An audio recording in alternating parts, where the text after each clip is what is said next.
This ain't a long clip, because I didn't get the full 2-minute joint of it, man. It's just real quick of what he said, man. Y'all go find this interesting though. They will never bring up Michael Jordan. He's not real today. He's real, like we know who he is, but the only people who bring him up is when LeBron James name get. That's the only reason Michael Jordan is relevant. Well, I remember we was playing Boston and you over here laughing at Shaq. Where you going? You too big. Oh, you out of shape, and I'm sitting here like, nigga, no one talked to Shaq like that.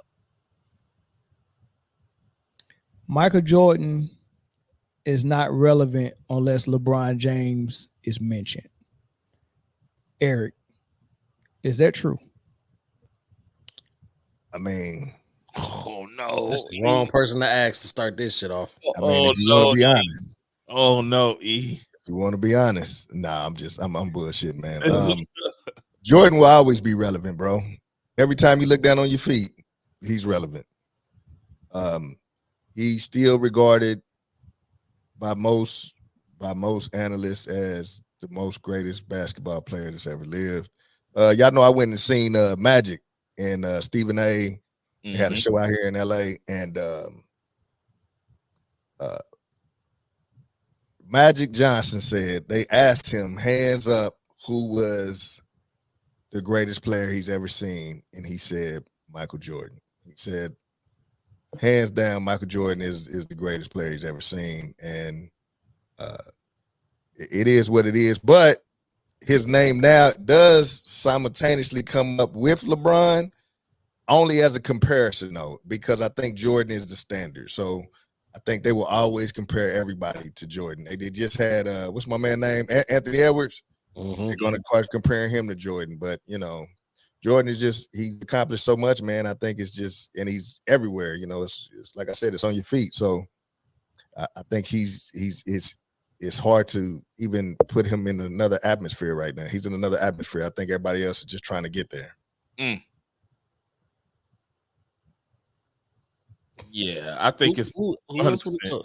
I'll go, but come on. But like, I honestly, you know what I think? I think by design, it's the other way around. Like every time LeBron's name is brought up, is going to be brought up in GOAT conversations, and he's going to be compared. You can't. The standard don't got to compare himself to nobody. Like he's the standard. This is the standard. Like he said, everybody else is trying to get to that standard. He stands alone. Like you don't. LeBron, that's not why he's relevant. He's relevant because he's the standard. That's why he's relevant. And everybody has been chasing that standard since he played. So at the end of the day, I think Gil's clutch sports check cleared. And so when that check clears, you got to say some outlandish things. He knows how to stay in the algorithm. At this point, is he trolling? Like, is he trolling, or does he really believe that, or because he worked with Bronny before the draft, or because him and Bron cool, or you know, I don't really know. What is it? Why took a piece of paper and said, "We got paid for you to say this," because there's no way you come out your mouth and say this and believe it. Only reason that's crazy to me. That doesn't even make any sense. The only reason Mike is relevant is because he comes up in conversation with LeBron. I don't understand how that works when you are constantly comparing LeBron. Yes, sir. When you're constantly comparing LeBron to Mike. That's not how relevance works. Yeah, not at all. The person being compared to is always going to be relevant because, like Zoe said, that's the standard. Hey man, and then there's nothing you can do about 6 championships.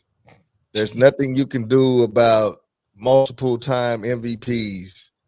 There's nothing you can do about the way he closed out some of those series. That shit is epic. Like it's etched in stone. Yeah, there's nothing you can do. I have to admit, LeBron, even I think if LeBron got a couple more championships, I think it would be more debatable. But I honestly think the only thing I say is this: I don't think we're really going to appreciate LeBron until he's gone. I mean, I think I do appreciate him. It's just he deserves so much pushback for some of the antics and some of the antics that his media, I don't know, workers are pushing out there. But Young Disciple, appreciate you for coming a member. Appreciate that. But I want to hear from Dominique on this as well. Well, I would say that Gilbert Arenas he's a part of the campaign. He's a part of the campaign to make sure that, young guys today don't have to be compared to the standard. So Michael Jordan accomplished all these things. Kareem Abdul-Jabbar accomplished all these things. Shaquille O'Neal, like all of these people, they have done so much in their careers, and no one today wants to be compared to any of it. They can't handle the pressure. They can't handle the level at which they have to reach to say that, okay, well, I'm a top whatever number you want to be. If you want to be top 20, you got to get past this person. They don't want that. They want to decide what those milestones are going to be. And unfortunately, in basketball, in the history of basketball, you've got to surpass the incumbent. So LeBron's job was to worry about facing off against Kobe Bryant. The person he was supposed to be trying to get past was Kobe. He wasn't able to do that. So there was a marketing campaign and a gimmick surrounding the GOAT. And we're just going to skip over this person and create an entire campaign and debate between myself and Michael Jordan wearing the jersey number 23. That's also marketing, right? We know that this number is going to sell. So that's going to sell. This is going to shape my entire career because I'm going to be compared to Michael Jordan throughout my entire career. I'm going to start this from now. And so because of that, we have to go ahead and chip away at all of these accomplishments from the past so that that's no longer what you actually have to surpass. Okay, I don't have to get MVPs. I just have to get stats. I don't have to win rings. These are team accomplishments, even though this is a fucking team sport. So this is a team sport where everybody plays together and everything is predicated on every single person on your team. Assists, rebounds. You can't get that without boxing out an opposing player, right? You can't. Well, I guess you can get rebounds without boxing out these days, but you still can. But you guys get my point, is that now the media in conjunction with the players, I just think it's twofold. It's media, it's the NBA, it's the referees, it's the players. They're trying to shape a new NBA and trying to essentially get rid of all of the standards that that you have to reach because nobody's reached them yet. Can I ask y'all a question though, real quick? Yeah. If y'all had the power to do it though, and it was you was a player, you had that kind of influence. I know where you're going. You wouldn't create media narratives. You wouldn't create some of that hype. No. I would. If I had the power, so let me tell you what I would do though. If I had the power to shape the media, I would be trying to shape it for positive. I would not be trying to discount players that got me where I am today. LeBron would not have a lifetime Nike deal if it weren't for the success that Michael Jordan had. So that's the problem that I have. Sports are supposed to bring people together. We're not supposed to be polarizing individuals as athletes. White, black, Jewish, no matter what religion you are, no matter what race you are, football still does that. Football brings people together and it's racist as a mug, right? Like between the owners, the coaches, the things that go on, the Super Bowl still is rising every single year in television ratings. NBA finals declining every year because football is still bringing people together somehow, even with racism, division, what happened with Colin Kaepernick. People don't play about football. But when you look at basketball, it's so polarizing. And that's because of the LeBron machine and the narratives, and because they don't stick together. The eras don't even respect each other. Yeah, that's crazy. So crazy. Dominique Wilkins came out about that. He said he hates how, and I'm going to talk about this on my show, he hates how the young players today have to shit on them to elevate themselves. It's a deflection. Hey, I'm not accomplishing enough in my career. I play or average 30 games a season out of 82 every year. So I'm going to say that it's harder now. That's why I can't get on the court and play. I'm going to say, there's social media. So, in comparison to back in the day where they were allowed to jump out of, bushes on you, they were allowed to park out in front of your house and stalk you and harass you. That wasn't hard. But I'm going to say today that I have mental health issues and I can't get on the court. And I'm not saying mental health issues. You going into a whole new take. I'm not trying to. I'm just saying that there's, we keep moving, we keep making excuses for why we don't do our jobs or why we can't accomplish something because we are saying that something is so different today. And yes, everything is different, but we could say that about the yesteryear game too. They didn't have the proper shoes. They didn't have the proper technology. They didn't have the proper facilities. Like everything is different. So we just need to I'm with you on that. I'm with you on that. It's different. Generation. It's different, but I think going into that part of it on how society is different and the league is different, neither one of them is right or wrong, right? There's nothing wrong with saying the league was tougher in the 90s and early 2000s than it is now. It's a little softer now. They're both good for what they're good for. But when you're comparing the players that came out of those eras, of course, you're going to have more or higher regard for the players who got through the tougher era, right? But neither one of them is right or wrong. So if a player is playing in this era and they're load managing and they need a mental health break or whatever the case may be, more power to you. I'm not against nobody's mental health. I'm not telling nobody that you have to do it like Jordan did and forsake all and forsake your family and do all that stuff and do it like Kobe did. Like, come on, like these dudes threw themselves into the game so much. We respect that, but we're not asking everybody to do that. We're not. But we also want is if you're not going to be able to do it like Kobe and Mike did, don't ask us to compare you to them. And don't say that they weren't good. I'm not going to criticize the player. I'm not going to criticize the players who need the mental break though, because that's a real thing. It is a real thing. I'm not saying it's not real. All I'm saying is that we like to, literally put down the previous generations and say things that don't necessarily add up. Mm-hmm.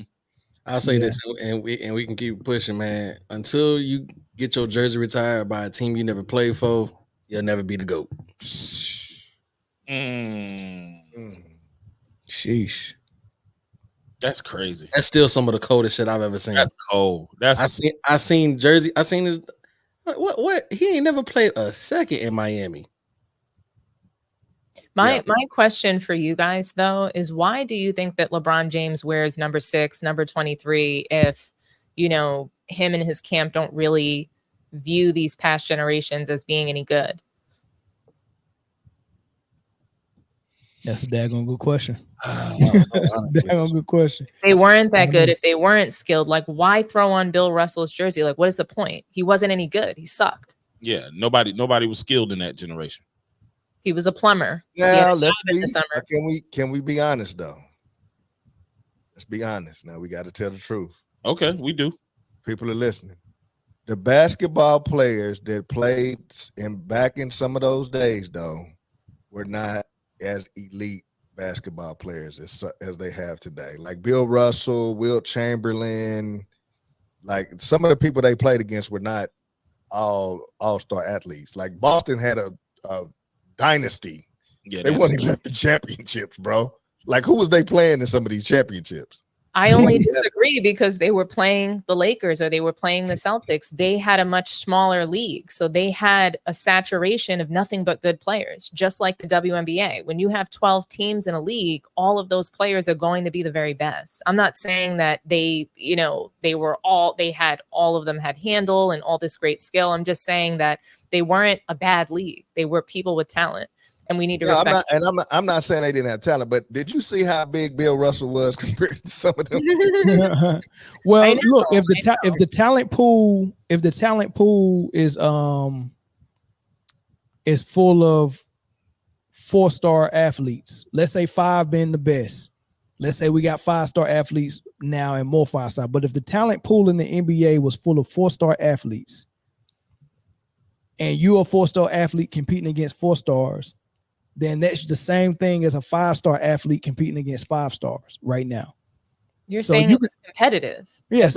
I mean, it's still a competitive league, The only thing when you're talking about the greats is in a 4-star league, right? You got a team full of 4 stars. Bill Russell might have been the only 5-star that was there, and in this league full of 5 stars, LeBron, Steph, and KD might be the only 5+ 6 stars. stars. You get what I'm saying? So the greats are always a notch above what the talent pool is. So the greats are always playing against competition. It don't matter what it is. I mean, you can grab a great player then and say this great player now might have more to his game or more wiggle. Yeah, if you go into the 60s, yeah, probably. But if you go into the 90s, I guarantee you it's the same thing. That's nothing new. I think by the time we got to the 90s, there was nothing new. Not even the Harden step back is new. No, it's like not all this stuff we have been done. We're not doing nothing new except we're letting travels go. That's about it. And that's exactly what I was about to say. Like the thing that has changed You can carry and travel the ball. Game. I can carry, I can travel, I can double dribble, I can take 5 steps in the post pivot on the triple step. I can change my pivot foot, and it's not gonna get called, bro. And you can also run over defenders like nothing that I've ever seen. Like that's what changed. Like I think that yes, the skill level is gonna look amazing if I'm not allowed to play defense. Can someone address Young Disciples' comment though? Because I want to know when LeBron dogged Kobe, because I saw LeBron scared of Kobe at every turn. No, so on this super chat, I'll get to this because this is a good point. He said when LeBron didn't meet Kobe in the finals, that's because he lost to Boston and then he lost to Orlando, and which both of those teams did meet Kobe in the finals those 2 years. Yeah. When Kobe repeatedly dogged them in the All-Star games, which is true. When Kobe saved him in the Olympics, which is true, it was over then. Don't even compare him to MJ. 6'5'4". That's a good point. Good point. 6'5'4". Very good point. All right, let's move on to out there saying that that LeBron cooked Kobe. That's what he was saying in the chat. I mean, it's probably a couple of times he got the best of Kobe. I'm pretty sure he was. I mean, we know Kobe was the better player, so we know what it is.